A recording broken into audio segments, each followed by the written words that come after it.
va commencer avec une première table ronde sur l'innovation collaborative. C'est vrai qu'on parle beaucoup d'innovation, de transformation des organisations, évidemment avec en transverse le digital qui impacte tout. Notre vie quotidienne, nous le vivons en tant que citoyens, on le vit aussi en tant que salariés. Bref, c'est dans notre vie quotidienne et les entreprises aussi se transforment évidemment avec l'impact du digital, avec la robotisation, avec toute la transformation impactée par les nouvelles technologies. Et aujourd'hui, il y a un nouvel assistant conversationnel signé Amazon qui arrive. Elle s'appelle Alexa et elle va peut-être faire partie de notre vie quotidienne dans les années à venir. Eux, ils sont en chair et en os. Ils sont avec nous pour nous faire part de leur expérience, de leur témoignage. Je vous demande de les accueillir très chaleureusement. Elle est présidente de Plastipolis, Madame Emmanuelle Bouvier, qui nous rejoint. Merci de nous rejoindre. J'appelle également Monsieur Bécher Alaoua, qui est président de Infibre. Merci Bécher Alaoua d'être avec nous. J'appelle également le président de la Chambre de commerce et d'industrie de l'Ain, Monsieur Patrice Fontenat. Patrice Fontenat. Et il est président de Monet Sève. Je vous demande d'accueillir Monsieur Jean-Claude Sève, qui termine le panel de cette table ronde. La première donc de ces deux tables rondes, comme le disait Jean Deguerry à l'instant, on va parler d'innovation et d'innovation collaborative. Parce que c'est vrai que le collaboratif, la co-construction, le mode projet font partie de ce dont on parle aujourd'hui. Emmanuelle Bouvier, je vais vous tendre le micro puisque c'est avec vous que j'ai le plaisir de commencer cette table ronde. Innovation collaborative, ça mérite peut-être qu'on plante un peu le décor en termes de définition. Aidez-nous. Tout à fait. Merci, bonsoir à tous.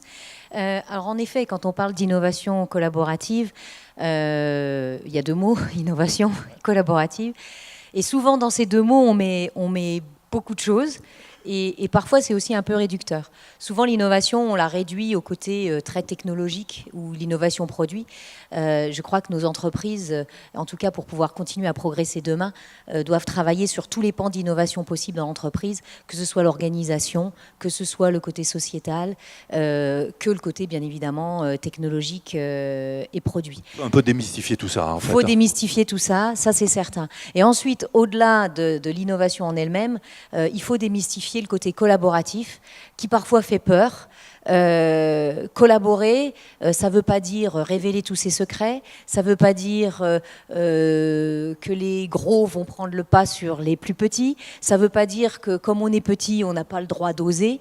Collaboratif, ça veut dire pouvoir faire des choses ensemble pour le bénéfice des gens qui vont collaborer entre eux, donc des entreprises qui vont collaborer entre eux, et on aura d'ailleurs un témoignage sur ce sujet, je pense, juste après.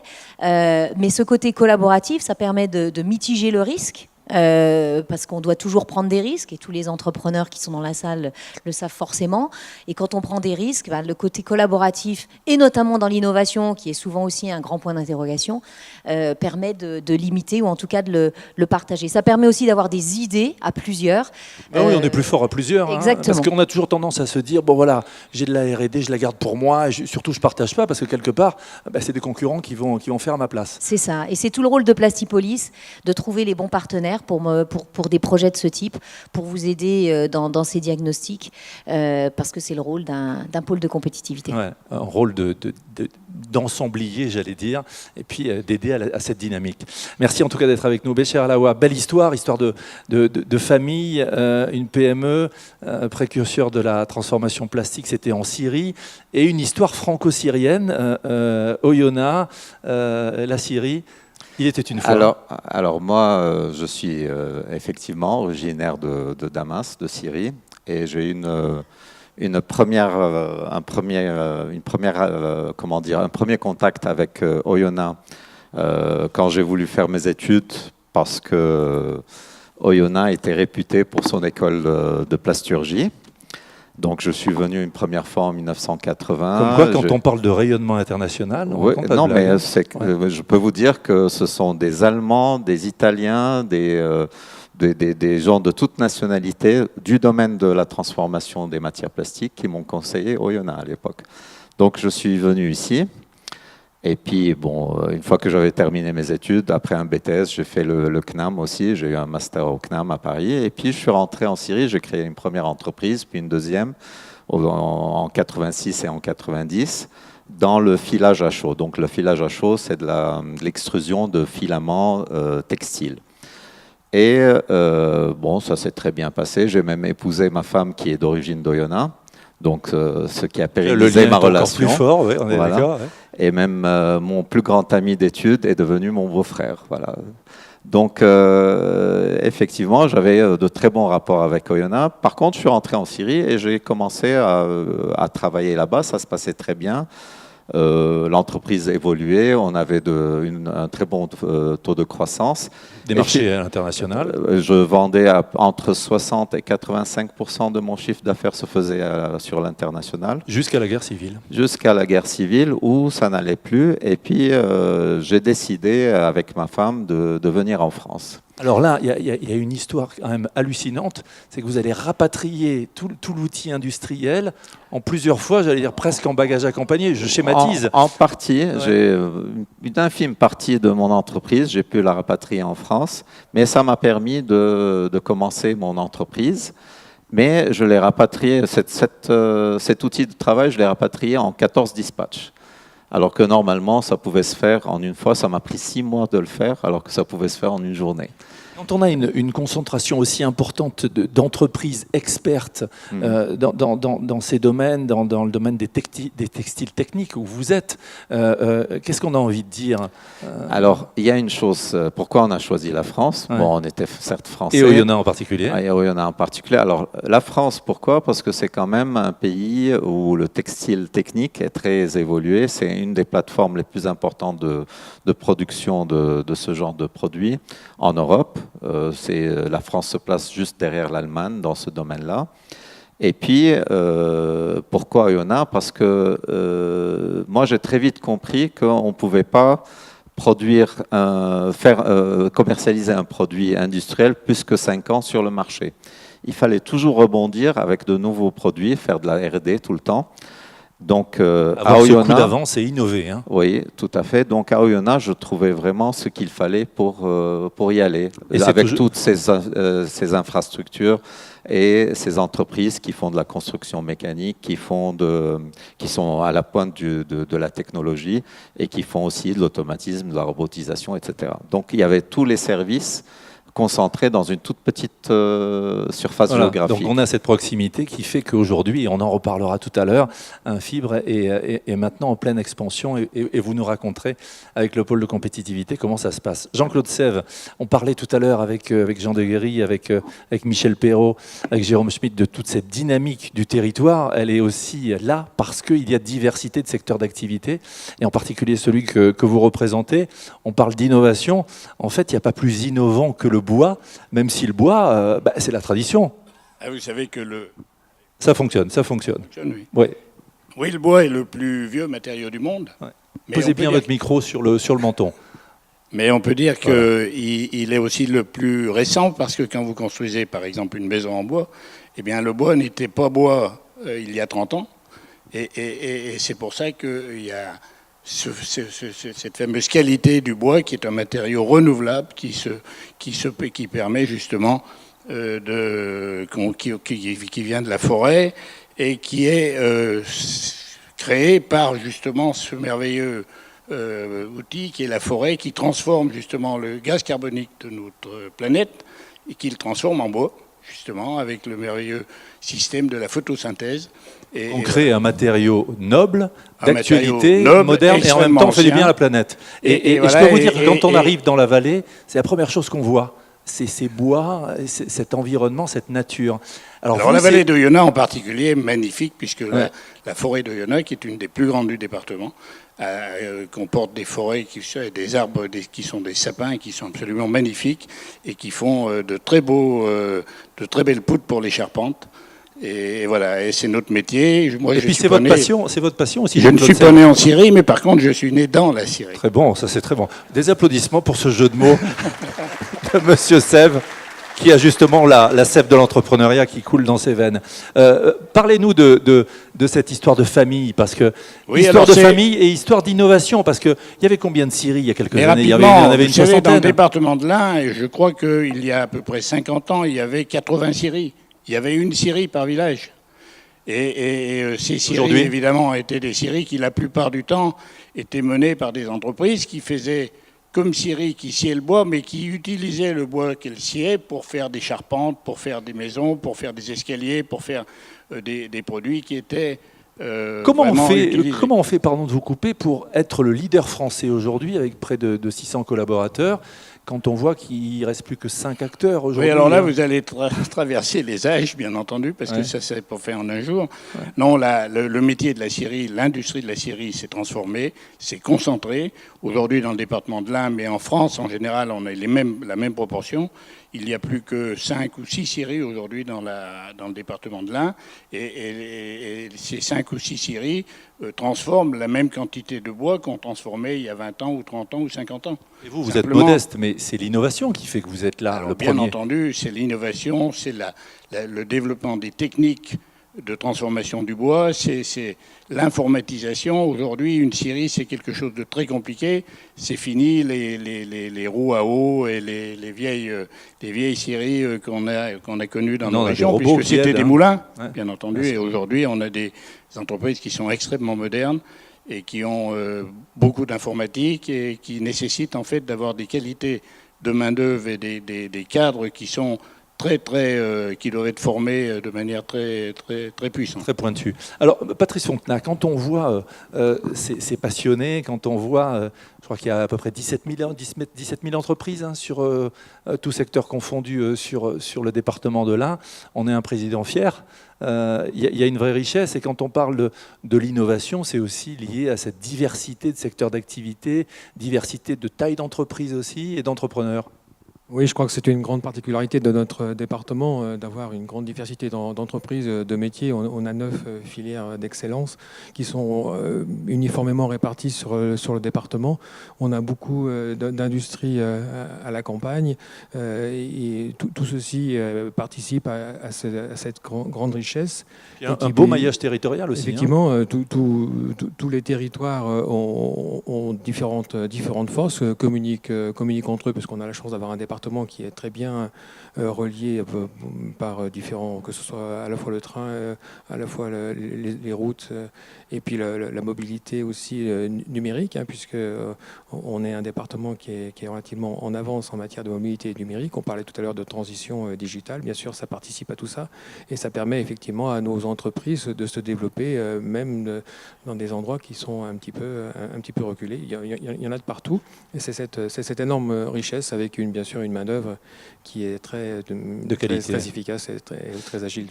Quand on est un poste d'observation et d'accompagnement avancé comme vous, quand on parle d'innovation et d'innovation collaborative, ça prend tout son sens. Emmanuel Bouvier nous disait tout à l'heure, avant, vivons heureux, vivons cachés, innovons cachés. C'est plus du tout le cas aujourd'hui. Oui, je crois que ça c'est la grande évolution. Effectivement, auparavant, la recherche c'était vraiment quelque chose de caché. On disait pas ce sur quoi on travaillait, de peur effectivement d'être doublé, comme vous le disiez.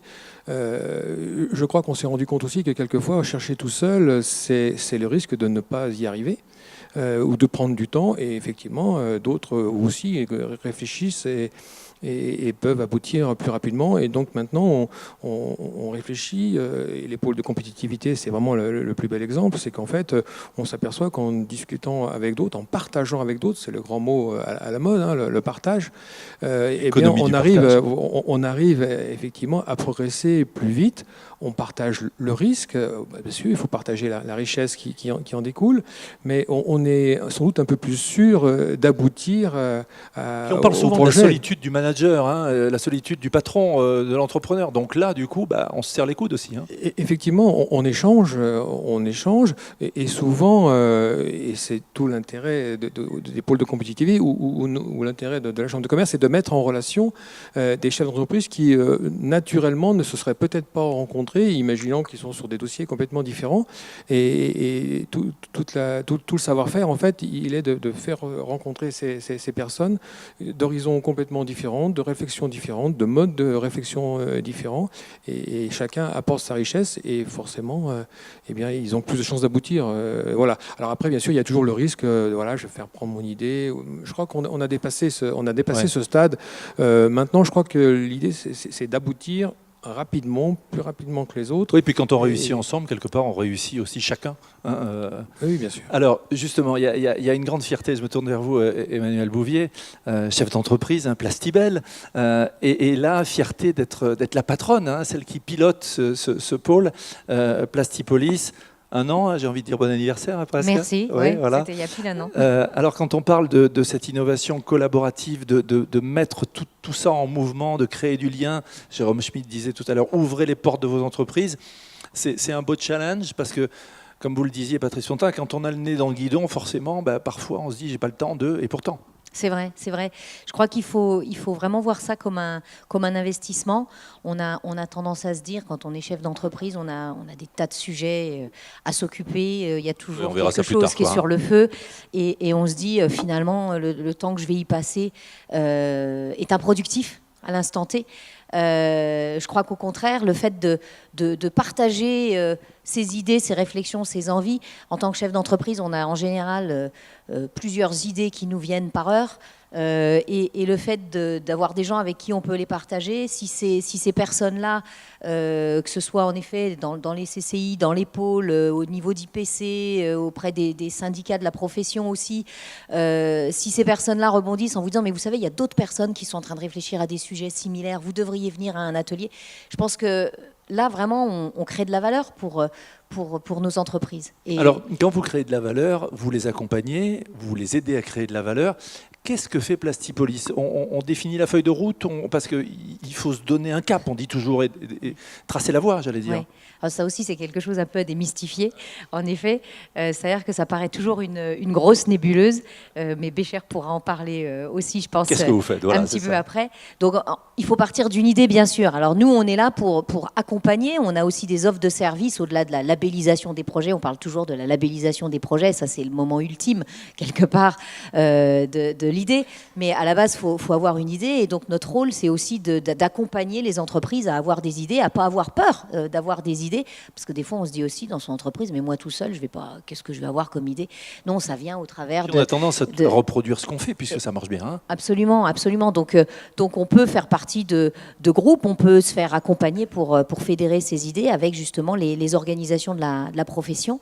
Et puis une fois qu'il y a l'idée, alors là, il y a tout un processus en plusieurs étapes. On va regarder, donc les équipes de Plastipolis vont regarder et maturer l'idée quant à la pertinence, au choix des bons partenaires, donc vont vraiment accompagner l'entreprise pour trouver les bons partenaires. Vous parlez d'équipe, c'est pluridisciplinaire, hein, ça c'est bien aussi. Hein. Oui, tout à fait, tout à fait. On a des équipes qui sont quand même très orientées plasturgie, quand même, évidemment, mais qui sont compétentes dans différents domaines et avec qui on peut parler de multiples sujets et selon les sujets, on va avoir telle personne ou telle personne qui va pouvoir prendre le relais. Donc ça, c'est la maturation du projet et puis ensuite, on va passer aux choses un peu plus sérieuses. Ça passe en comité d'experts qui valide le fait que ce soit un projet pertinent. Ouais. Et puis ensuite, on va passer au montage financier. Donc là, ça devient de plus en plus technique. Et puis, à la fin, en effet, derrière, on déploie, on obtient, production, quoi.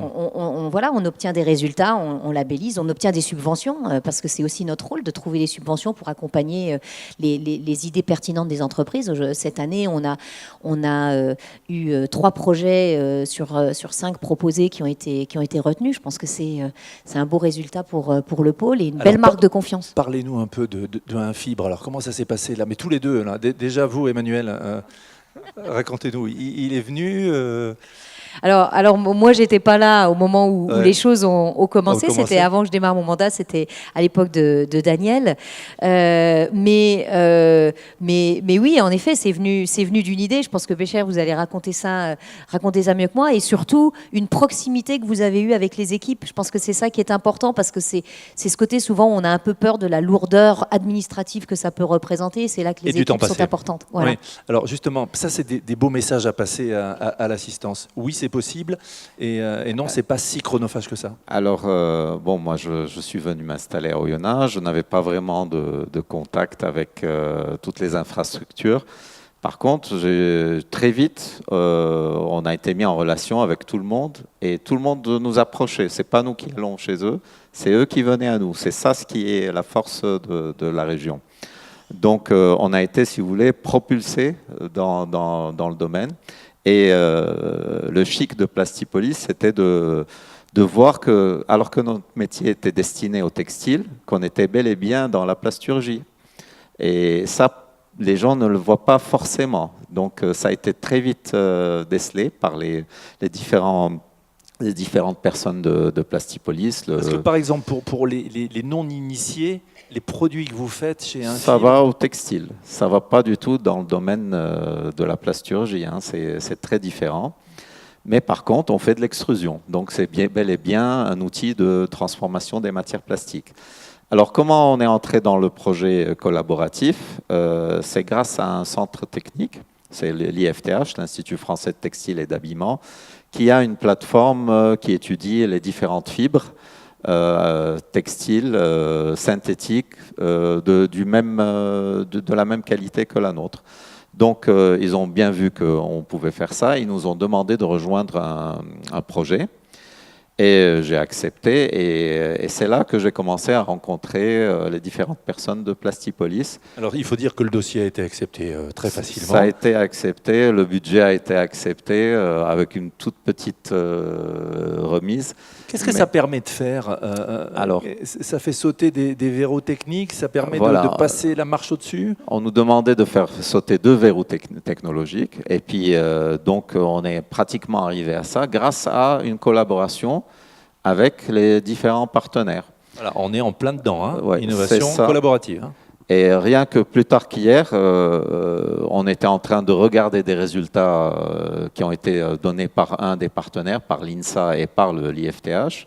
On était en réunion, et puis c'est là qu'on a bien vu qu'on allait dans le bon sens. On avait déjà fait sauter le premier verrou technologique, et le deuxième, on a compris comment il fallait le faire. Donc effectivement, ces projets collaboratifs sont là pour faire évoluer les choses. Et je vais vous dire une chose, moi je pouvais très bien faire des commodités, produire des commodités, mais j'allais entrer en concurrence avec les pays du sud-est asiatique, et je ne faisais absolument pas le poids, ni en prix, ni en volume. Sauf que là, maintenant, avec cette différenciation technologique, vous êtes plus que compétitif. Voilà. Et du coup, vous faites sauter ces verrous techniques avec des conséquences sur le marché. En parlant de verrous techniques, Jean-Claude Sève, le bois, ce matériau à la fois noble, ancien et plus que jamais moderne, et voilà, les deux à la exactement, fois. et d'avant-garde.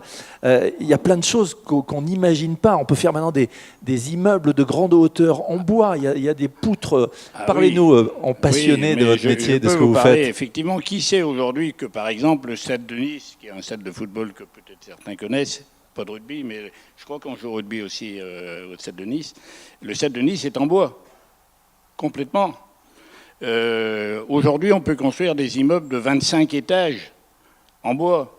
Il y a une évolution. Et pourquoi cette évolution? Parce qu'on a réussi à cerner de manière très précise les caractéristiques du matériau. La connaissance du matériau, qui est par définition un matériau hétérogène, qui n'a pas la même homogénéité, par exemple, que le plastique ou l'acier ou l'aluminium, cette connaissance a permis de faire des progrès énormes. Et là, c'est là qu'on parle d'innovation collaborative, et vous avez raison de parler de ce terme, parce que nous avons besoin dans notre filière, qui est une filière qui est composée de PME, d'un grand nombre de PME, beaucoup plus en tout cas que par exemple la filière de l'acier, eh bien on a besoin justement d'une taille critique de cette en collaboration. En fait. C'est ça. De cette collaboration. Et là, je pense que la communauté de communes du Haut-Bugey a quand même eu une riche idée un jour, c'est de nous appeler, Il n'y a pas qu'un un jour, certain hein. nombre d'entre nous, et de dire, mais nous avons ici un pôle de compétitivité qui s'appelle le Plastipolis, hein, et pourquoi est-ce qu'on ne ferait pas un pôle de compétitivité pour le bois? Voilà. Xylo Futur, Alors, par c'était exemple. pas si simple, hein, parce que sinon on l'aurait fait, parce que les pôles datent de 2005, je crois. C'est ça. Hein, sans doute, 2005. Et si on n'en avait pas fait à l'époque, c'est qu'il n'y avait pas l'opportunité. Mais on a réussi à prendre des contacts, plutôt la communauté de communes du Haut-Bugey a réussi à prendre contact justement avec un pôle de compétitivité du bois qui existe dans les Landes. Dans les Landes, oui, c'est ça. Et qui s'appelle Xylo Futur, du nom Xylo Futur, et qui est un joli nom, et qui est aujourd'hui prêt à essayer d'essaimer justement dans différentes régions et peut-être au niveau national, de manière à créer des espèces de filiales qui pourraient permettre justement de développer et de faire ses recherches. Et la première des recherches, c'est justement la connaissance du matériau. Ce matériau qui est hétérogène, il faut connaître ses caractéristiques en matière de flexion, en matière de dilatation, en matière de...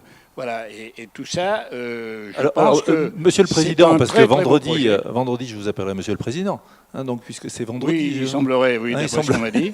Alors, par rapport à ce que disait Emmanuel Bouvier pour le côté plasturgie, vous, ce pôle, ce cluster, ça va permettre d'accéder à des financements, ça va permettre d'innover, d'aller plus loin aussi. Madame connaît parfaitement, j'imagine, tous les financements, dont on espère d'ailleurs qu'ils vont durer, parce que tout ça, ça dépend beaucoup. Vaste programme. Je pense qu'il y a des problèmes, tout le monde le sait. Mais en tout cas, ça nous permettra d'accéder à des financements qui nous permettront de développer un certain nombre de recherches que nous ne pourrions pas, que la grande majorité des gens de la filière bois ne pourraient pas développer. Oui, parce que pas la taille critique. Et là, on n'a laboratoire, pas la les taille centres technique, techniques. et voilà, et c'est des coûts qui sont importants, mais des développements qui vont aussi bien de la connaissance du matériau, peut-être à des choses qui sont la chimie du bois. Vous savez qu'il n'y a pas tellement de différence entre le bois et le plastique. C'est toujours un assemblage de carbone, n'est-ce pas ? Simplement, les nôtres sont un peu plus récents. Les vôtres ont 300 millions d'années. Mais regardez comment on a des atomes crochus dans cette table ronde. Patrice Fontenat, par rapport à ce qui est dit, par rapport à cette innovation, par rapport à ces liens qui sont créés et que vous contribuez à créer entre toutes les entreprises, racontez-nous ce que vous faites et quel message vous avez envie de faire passer à tous nos amis qui sont dans cette salle sur... Allons-y, quoi, j'allais dire, ouvrons les chakras et n'hésitons pas. Oui, effectivement, c'est tout le rôle de la Chambre d'essayer de faire comprendre à tous nos ressortissants, tous les chefs d'entreprise, le bien fondé de la discussion avec d'autres entreprises, de réfléchir à plusieurs, de les convaincre d'avoir des projets qui permettent voilà, d'être présentés dans les pôles de compétitivité. Le challenge, c'est effectivement de rassembler le monde de l'entreprise, le monde de l'enseignement, le monde de la recherche, des gens qui sont sur des espace-temps complètement différents. On organise des réunions pour faire connaître, par exemple, le CEA, pour faire connaître le CERN, pour faire connaître des centres techniques. On organise des rencontres locales des entreprises dans les différents bassins d'emploi pour que les chefs d'entreprise se rencontrent entre eux et découvrent d'autres technologies, d'autres métiers. Des ateliers même, hein, je crois que vous organisez. Effectivement, on organise tous les mois des ateliers industrie du futur, on en a parlé tout à l'heure, l'industrie connectée, l'industrie 4.0, les notions de fabrication additive, les notions sur les réalités augmentées, des différents modes d'innovation, bien sûr, l'innovation collaborative, on est en plein dedans. Voilà, notre rôle, c'est effectivement de faire prendre conscience aux chefs d'entreprise de ce qui se passe autour d'eux. Tout à l'heure, vous disiez, Madame Bouvier, que voilà, on a souvent la tête dans le guidon, on dit c'est pas pour moi. Et bien nous, en fait, on essaie d'organiser des réunions où la valeur d'exemple prime, c'est-à-dire qu'on essaie de faire témoigner des chefs d'entreprise qui ont, ben voilà, comme Monsieur Lavoie, c'est-à-dire qui ont eu l'occasion, même avec des tailles modestes d'entreprise, d'accéder à la recherche, alors que de prime abord, on imagine que c'est pas automatiquement pour nous. Ne serait-ce que pour discuter avec, évidemment, si on discute avec le CEA ou avec le CERN, on imagine que voilà, on n'est pas de taille. Ils ont un langage quelquefois différent, et tout à l'heure je disais un espace-temps différent, c'est clairement le cas. Oui, donc pouvoir innover et j'allais dire être audacieux, oser. Il y a cette audace des dirigeants. Oui, j'allais y venir, effectivement. On a organisé il y a quelques semaines en arrière à l'espace 1500 à Ambérieu. On a fait venir Stéphane Dedieu, qui est donc le président de la société Caddy. Caddy, tout le monde connaît. Hein, tout le monde a, j'imagine, poussé un Caddy. Oui. Et donc, c'est une entreprise qui, au départ, fabrique des caddies avec du fil d'acier. Et il s'est rapproché d'une entreprise du département de l'Ain, la société TMP Convert, pour faire des caddies en plastique de couleur. Voilà, je pense que la plupart d'entre nous avons vu ces caddies. Donc là, on est vraiment dans deux technologies différentes qui ont trouvé un point commun en discutant entre elles. Et je pense que c'est vraiment un très bel exemple. À cette occasion, on a fait intervenir d'autres entreprises, la société MSA Gallet qui fabrique des casques de pompiers, que la plupart d'entre nous connaissent aussi, a rencontré une entreprise du bassin de Nantua qui fabrique de l'éclairage pour les vélos. Et maintenant, ces éclairages de vélo, si vous me passez le raccourci, eh bien, permettent aux pompiers australiens d'éclairer leur lieu de travail, quoi, puisque maintenant, ils ont mis l'éclairage sur les casques de la société Gallet. Donc, en fait, des gens qui n'étaient pas automatiquement destinés à se rencontrer, eh bien, voilà, à certaines occasions, ça fait tilt, si vous me passez l'expression triviale, et puis ça fonctionne. Voilà. Et grâce à vous, les personnes se rencontrent et on voit que ça fait effectivement tilt. Pour terminer, avant de passer aux questions-réponses, Emmanuel Bouvier, on parlait avec Patrice Fontenat à l'instant de ces rencontres, de ces ateliers. Vous aussi, hein, il y a des ateliers d'ouverture, de partage sur la 3D, sur Lean Management. Bien sûr, on a des axes qui sont bien connus et qui reprennent les thèmes qui ont déjà été évoqués. Et on organise justement des ateliers sur tous ces sujets-là. Après, je crois que ça part au-delà des ateliers. Déjà, il faut qu'on ait envie ou nos collaborateurs aient envie d'aller à ces ateliers. Et pour ça, ça part en effet de l'entreprise et du cœur même, et du dirigeant et du cœur même de l'entreprise. Moi, je l'ai vécu à titre personnel, ayant cette forte conviction dans l'innovation. Je voulais qu'on ait une petite équipe qui travaille sur l'innovation dans des balbutiements dans un premier temps pour commencer à avoir des idées. Et les gens de la production m'ont dit non mais ça va juste nous coûter. Ce qui rapporte de l'argent, c'est nous on produit. Et c'est vrai, bien sûr. Sauf qu'à un moment donné, si on n'a pas des choses qui se passent dans notre entreprise ou pour trouver les marchés du futur qui vont nous permettre d'apporter ce travail de production, l'entreprise à un moment donné se trouve en difficulté. Ça a pris un petit moment, il a fallu beaucoup de conviction, à la fois des équipes qui étaient là et qui ont été très pugnaces dans leur travail de pédagogie, qui se sont aussi beaucoup déplacés pour aller chez les clients. J'allais dire. Voilà.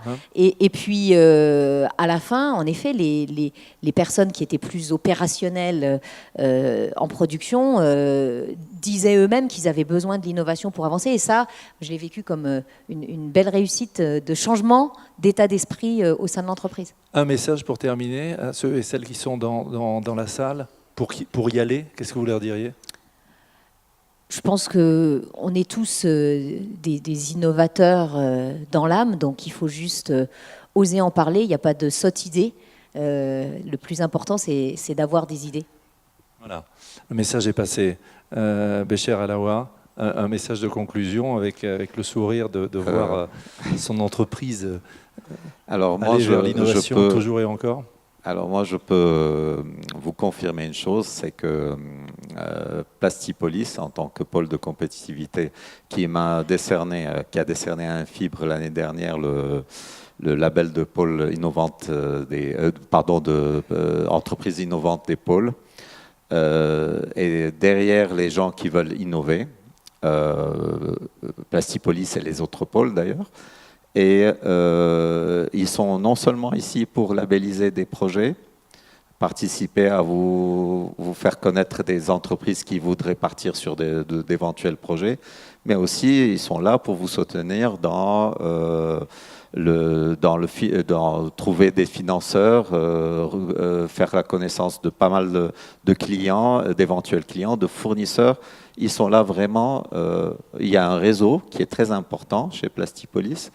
Et ça serait bête de ne pas en profiter, tout simplement. Vous avez trouvé votre directeur de la communication, Emmanuel Bouvier, il est là. Jean-Claude Sève, pour terminer, un message qui donne envie, vous le passionnez. En termes de collaboration, c'est vrai, il y a la collaboration avec les différentes entreprises d'une filière, mais entre filières, on est multimatériaux aujourd'hui. Pourquoi ne pas travailler justement avec le pôle de compétitivité du plastique, qui est Plastipolis, parce qu'il y a un certain nombre de sujets qui peuvent intéresser les deux filières. Et aujourd'hui, voilà, les matériaux se mélangent dans les bâtiments, tout n'est pas en bois, tout n'est pas en acier. On peut essayer de mener justement des travaux, et j'en parlais tout à l'heure avec mon ami Michel Gergogne. Vous savez que du bois, on peut tirer de la colle, on peut tirer des produits comme ça. Et alors, tout ça, ça l'intéresse beaucoup. Et je suis... Comment ? Ah mais bien sûr, on fait avec le bois, on fait également des tissus, on fait tout, on fait du rouge à lèvres, on fait des tas de choses, ce que personne ne sait. Mais je pense qu'on peut avoir des collaborations justement avec Plastipolis. Voilà, collaboration. Patrice Fontenat, ce sera le mot de la fin avant les questions-réponses avec vous. Je crois que sur les messages à faire passer. Oui, ce qui est très important, c'est que l'innovation collaborative, ça permet en fait à toute taille d'entreprise d'accéder à l'innovation. On pouvait penser qu'auparavant, c'était l'apanage des grandes sociétés qui avaient les moyens de se payer un service R&D, celui qui coûte, comme vous le disiez, Madame Bouvier. Mais en fait, là, on externalise quelquefois ce pôle recherche parce qu'on va le faire avec un bureau d'études extérieur ou avec un pôle de compétitivité ou avec des organismes de recherche comme le CEA ou comme le CERN dont eux, c'est le métier. Et je pense que cette innovation collaborative, c'est justement rassembler des gens qui peuvent individuellement pas automatiquement innover, mais justement qui ensemble arrivent à progresser. Et je pense que c'est la survie, bien sûr, de l'ensemble des entreprises que de faire des produits nouveaux, leaders, pour devancer les autres concurrents, tout simplement. Voilà, donc en tous fait, ensemble, hein. il faut absolument que tout le monde soit convaincu. Et le rôle de la Chambre de commerce, c'est d'essayer aussi à tous les ressortissants de les convaincre du bien fondé de cette recherche. Merci et de en cette tout cas innovation. d'être là. Vous pouvez les applaudir tous les quatre, hein. Merci à vous quatre pour vos témoignages. Je vous disais tout à l'heure que vous pouviez poser vos questions 06 30 98 40 36, une ligne directe avec nos experts et ils vont répondre à vos questions. Elles vont s'afficher sur l'écran. On va les voir devant nous. Voilà. Alors, peut-on faire du plastique avec du bois? Jean-Claude Sèvres. Le micro. On peut faire du plastique avec du bois. Un jour peut-être. À partir du bois, de toute façon, le bois, c'est de la cellulose, c'est un assemblage d'atomes de carbone et d'hydrogène, bien entendu.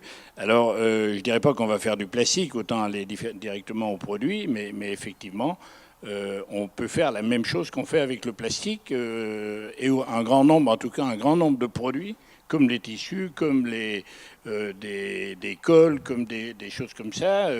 Effectivement, on peut les faire à partir du bois, hein, puisqu'on parle toujours de ce fameux atome de carbone. Oui, c'est ça, c'est lui, encore Et lui. c'est celui-là qu'on met un peu à toutes les sauces. Autre question, comment sont exploités les résultats d'un projet collaboratif par les partenaires du projet? Je vous vois Emmanuel Bouvier prendre le micro. Voilà, parce que parfois concurrents, partenaires, mais aussi concurrents. Alors moi, j'ai une philosophie. Je sais que si on veut évoluer, il faut s'ouvrir sur tout le monde. Il faut. Vous avez changé par rapport à avant? Non, ou j'ai c'était une toujours été conviction? comme ça. J'ai Ouais, toujours été depuis comme toujours. ça. J'ai toujours bien communiqué. Je suis arrivé ici, j'ai rencontré les différents acteurs du textile. Les textiliens lyonnais ont une réputation d'être très refermés sur eux-mêmes, de garder leurs secrets. Ça a été très difficile de les aborder.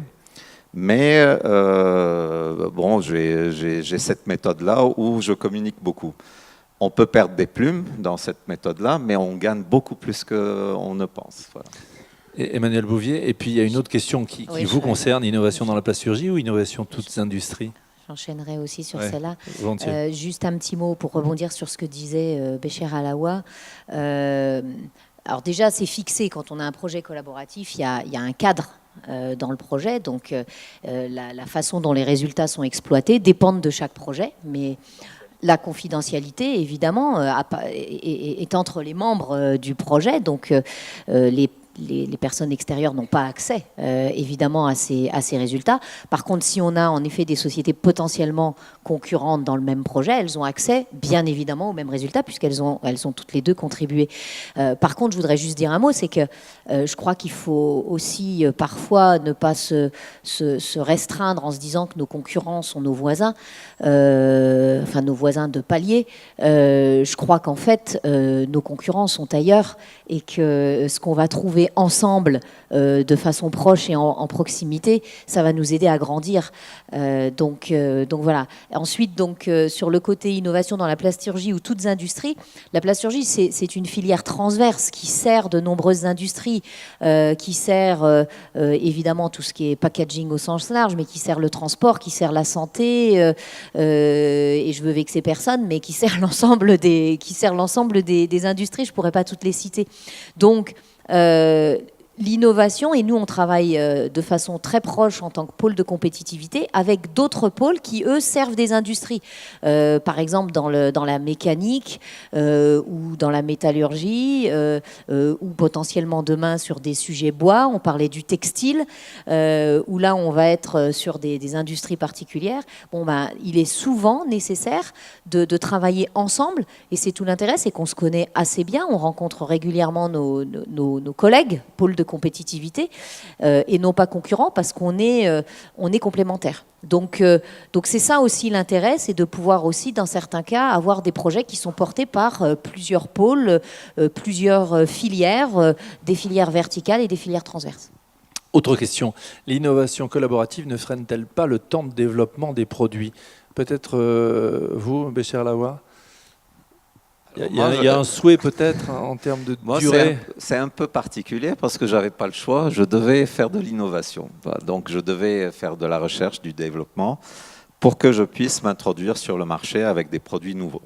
C'était comme ça.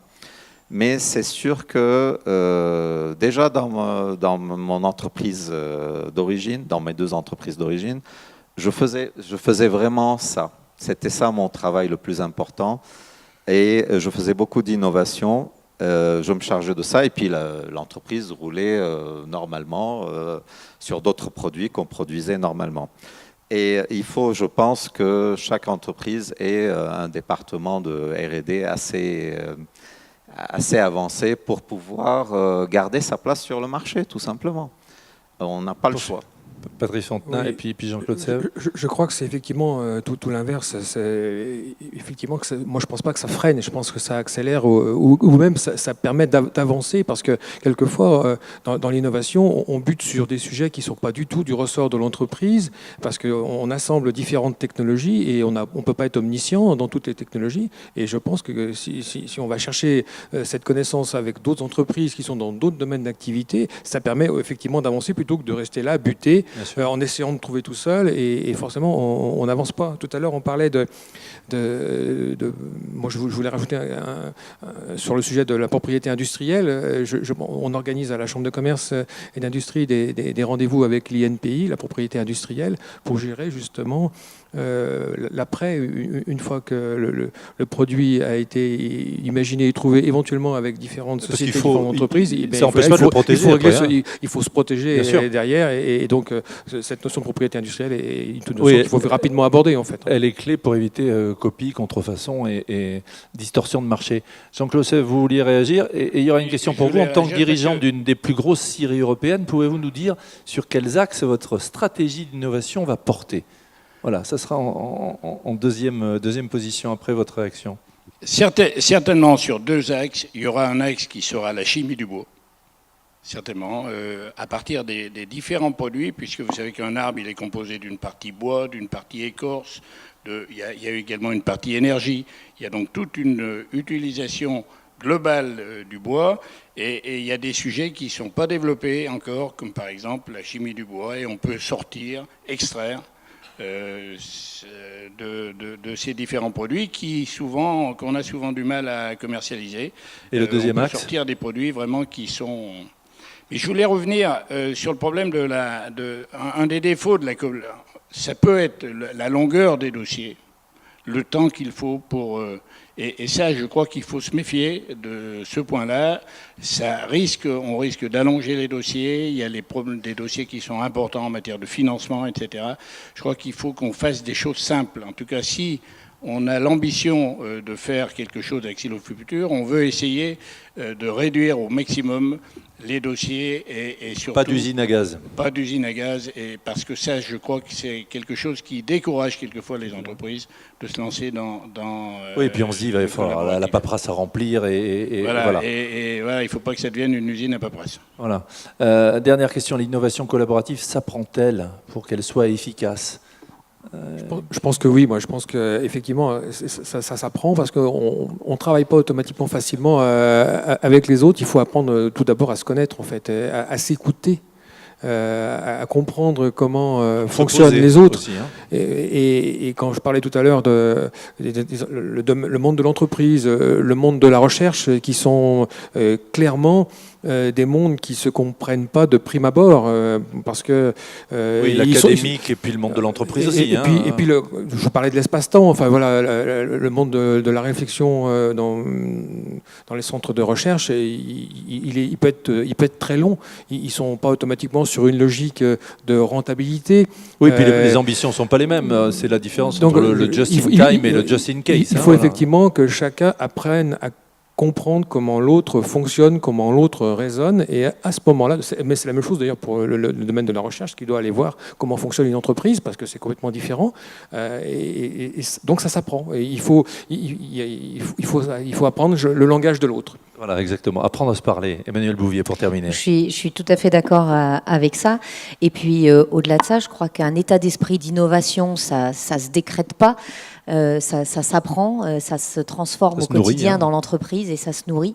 Donc pour ça, il y a des accompagnements qui sont possibles, bien évidemment. Et puis le côté collaboratif, c'est pareil. C'est ce qui était dit, c'est-à-dire qu'il faut apprendre à se connaître. Donc oui, je pense que c'est un vrai travail d'apprentissage, mais d'évolution, de transformation de nos façons de travailler, mais qui va dans le sens positif du time to market, d'être meilleur plus vite. Et donc de cette efficacité qui est mentionnée. Voilà.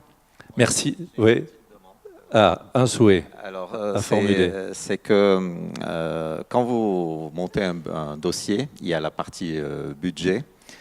Et je ne crois pas qu'il y ait une seule personne qui puisse vraiment savoir le montant réel de ce budget-là. Parce que quand on fait de la recherche, eh bien, il y a des choses qui apparaissent. Oui, c'est évolutif. C'est évolutif et on n'est pas vraiment sûr de ce qu'on va mettre. On met quelque chose d'assez proche de ce qu'on sait, mais à un certain moment, quand on commence à travailler, on bute devant. Donc votre souhait, ce serait ? Mon souhait, ce serait de rendre le budget plus flexible une fois que le projet a démarré. Le message est passé. Merci de les applaudir tous les quatre.